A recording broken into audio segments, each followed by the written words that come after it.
nosso convidado de hoje é o ministro Márcio França, ministro do Empreendedorismo, da microempresa e da empresa de pequeno porte. É um prazer tê-lo conosco, ministro. Prazer é meu. A gente comentou isso antes, né?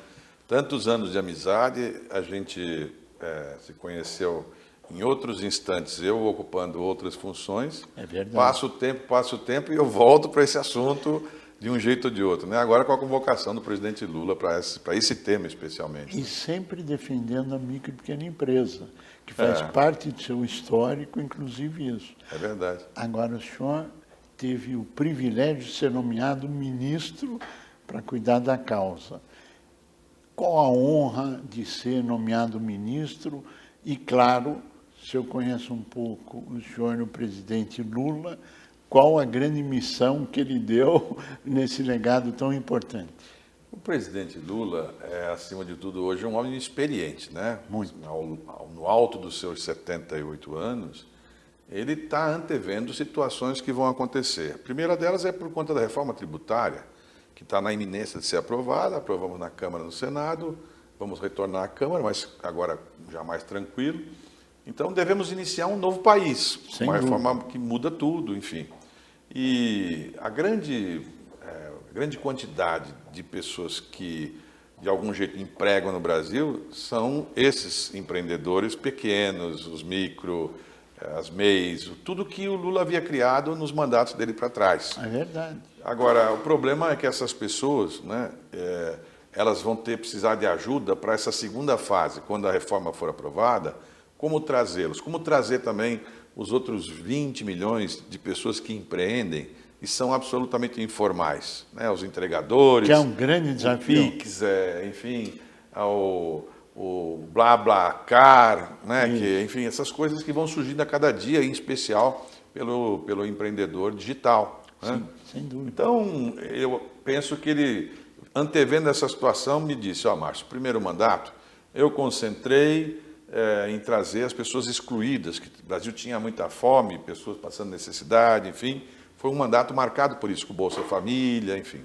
No segundo mandato, ele se dedicou muito a atualizar a salário mínimo acima da inflação, ajudar os trabalhadores, os aposentados, enfim, os 2 mandatos anteriores. Nesse mandato, eu quero uma concentração de esforço para os empreendedores, porque eles são a máquina que gira esse país e muitas vezes, às vezes por desinformação, outras vezes por falta de atenção do governo, essas pessoas querem distância do governo, com medo de serem tributados, de pagar imposto, enfim. E às vezes nós colocamos teto para eles, limites, empurrando o cara a ser pequeno, empurrando o cara para ser micro. Verdade. Ninguém quer ser micro, ninguém quer ser um microempresário, A pessoa quer ser um empresário, um empreendedor, que eventualmente pode ter uma empresa pequena, mas se ele puder, ele quer crescer. Claro. Né? Todo mundo quer crescer. Claro. Então, essa é a proposta do presidente.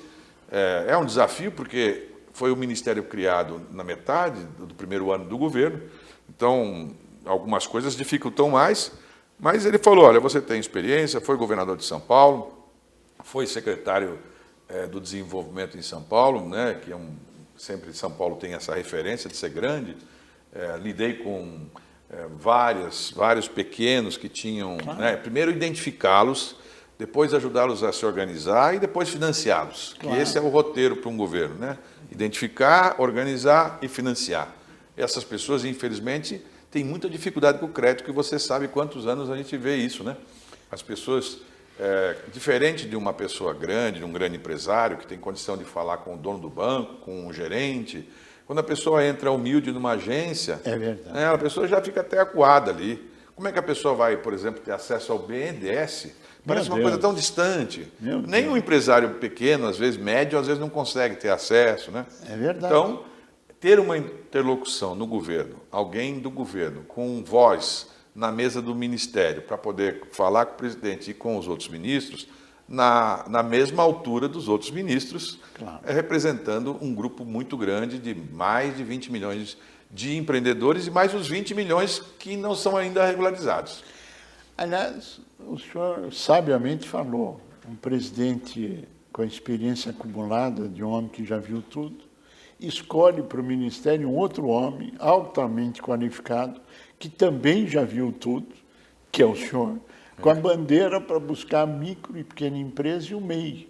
E eu tenho certeza que isto será uma história de sucesso, com tantas bandeiras há tanto tempo, se buscando uma delas já concretizadas, que é o próprio Ministério. Isso. Mas eu tenho certeza que existem algumas bandeiras que estão sendo formatadas nesse momento. Pode contar algumas delas ou não? Olha, algumas são claro, de quase todo mundo onde você anda no Brasil. Há algumas reclamações, alguns pleitos que são iguais em todo lugar. Então, aumentar os limites. Aumento do Aumento teto. do limite, aumentar o teto. Porque o teto, ele é restritivo, né? A pessoa fica ali, quando você chega no MEI, a 78 mil, 80 mil reais de faturamento, aí você fala, então melhor parar de fazer para eu não passar de teto, né? Então no final do ano eu não vou trabalhar, ou então eu vou deixar a nota para depois. Quer dizer, a gente induz a pessoa a fazer uma coisa errada de qualquer jeito, ou não fazer, ou fazer para baixo, né? Empurra para a informalidade. Ou induz a pessoa a pegar um parente para abrir uma outra MEI, para poder então justificar a segunda nota, enfim. Para quê? Porque nós não queremos essas pessoas fazendo coisa errada, nós queremos ajudá-los, né? Claro. Então, aumentar esses limites é uma premência. Vários projetos para isso, tem a Frente Parlamentar que tem ajudado. E o próprio ministro Haddad sabe que, como ficou muito tempo congelado, a ideia do presidente Lula lá de trás tem que ser atualizada para um outro valor, né? Claro. Não é nenhuma correção, é uma correção apenas do formato da inflação. Sim. Já daria 60% se fosse o caso.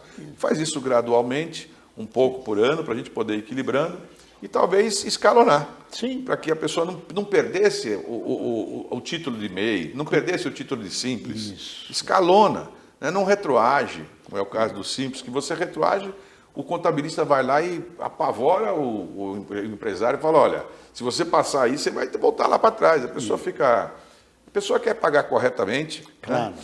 Depois eu acho que nós temos que ter alguma linha para ajudar essas pessoas.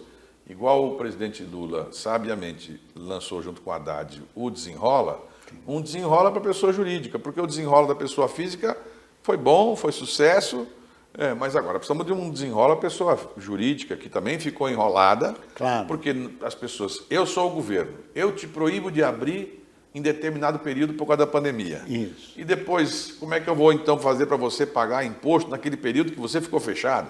Tem que se criar algum mecanismo. Claro. O mundo do agronegócio conseguiu muitos avanços, né? Eles têm alguns programas, o Pronaf deles, por exemplo, financia com 4% a 9% de juro ao ano, só isso, sem Selic. Nada mais. Nada mais. Então, aí você vê o que representou isso para o Brasil inteiro, que hoje virou uma potência mundial no agro. O agro, a gente fala sempre do agro é pop, agro é tech, agro é tudo, mas esse é o agrão. O agro que compra Ford Ranger, tem o agrinho, são milhares, milhões, produtores de leite. Milhões. Não é? Milhões. Pessoas que trabalham com seringueira, os sangradores das seringueiras, que estão todos mês. Claro, é E verdade. estão lá se virando para tentar encontrar. Então, nós precisamos de uma coisa assim também para os empreendedores, né, para os pequenos, que seja especial, porque como eles movimentam muita gente, você sabe, quase 70% de toda a mão de obra do país está aí vinculada. Né? E, ao mesmo tempo, ajudá-los na exportação, porque eles exportam muito pouco. A gente não tem a facilidade da exportação, a dificuldade com o inglês, as pessoas não sabem como é que eu faço. E a burocracia. A burocracia, as coisas sanitárias.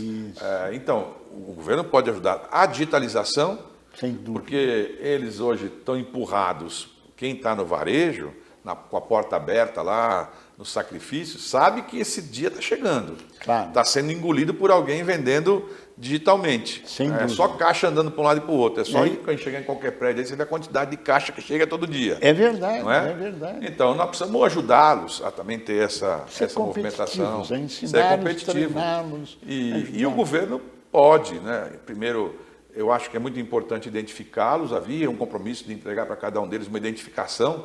Eu estava comentando que em Brasília um rapaz estava vendendo na porta do edifício e aí eu vi a guarda municipal e queria tirar. O menino falou, mas eu sou empreendedor, eu tenho meu registro. Não, mas como é que você comprova isso? É verdade. Um advogado mostra a sua carteira, Um médico mostra a sua carteira, um deputado põe o seu bottom e o empreendedor faz o quê? Talvez em breve tenhamos isso. Vamos ter novidades né? sobre isso. Né? Talvez. E isso dá para fazer com chip, com identificação para todo mundo.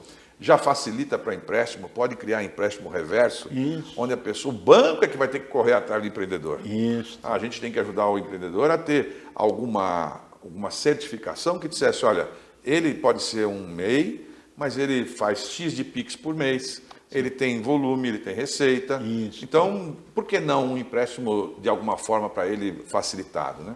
É verdade. Agora, esses desafios são uma mudança profunda na face da classe empresarial propriamente dito, que a grande maioria são os micro e pequenos que não tiveram no passado, mas tenho certeza que na sua gestão terão acesso ao Ministério e terão acesso a medidas políticas tão importantes, que, aliás, o senhor está dando exemplo aqui e falando para o Brasil do novo caminhar, solicitado pelo presidente que, com a sua experiência e expertise, vai implementar. Mas eu pediria a sua análise e a mensagem final, porque, infelizmente, estamos chegando ao final do nosso programa. Olha, uma mensagem de otimismo, né? Hoje, por coincidência, a Bolsa bateu mais um recorde e a gente está com números positivos. A inflação que se previa perigosa está controlada. A gente tem conseguido números bons, o juro caindo finalmente, né? Dólar equilibrado, 4,80, 5, enfim, que é o padrão que fica competitivo. Agora precisamos para a fase seguinte. A fase seguinte é o pós-reforma tributária. Acabou-se reforma, que todo mundo achava quase impossível e o presidente conseguiu. É verdade. Então, para o ano que vem, vamos ter um novo país, um país que vai ser desvendado, né, que vai emergir, porque aí tem um monte de gente nesse meio do caminho que vai vir à tona. Sim. E nós precisamos ajudá-los, né? Claro. E num país como o nosso, que tem tão grande, com tanta criatividade, com tanto empreendedorismo, concentrar em determinadas atividades que a gente tem mais facilidade que outros países. Tudo que é desse mundo ambiental tem muito a ver com o Brasil. Claro. É muito simpático. O Brasil, no mundo todo, você anda, as pessoas sabem que aqui é um país muito forte nessa área. E isso tem a vantagem de você ter a sua marca carimbada com uma marca simpática. É verdade. Não é? Então, no mundo todo há preocupação nesse sentido. Nós precisamos ganhar o mundo, né? O Brasil voltar a influenciar a América do Sul, influenciar a África em especial, que são duas regiões com muitos países que podem comprar o nosso manufaturado, claro, né? Que devem comprar o nosso manufaturado. Então, o presidente Lula tem essa missão, está dividindo com pessoas experientes.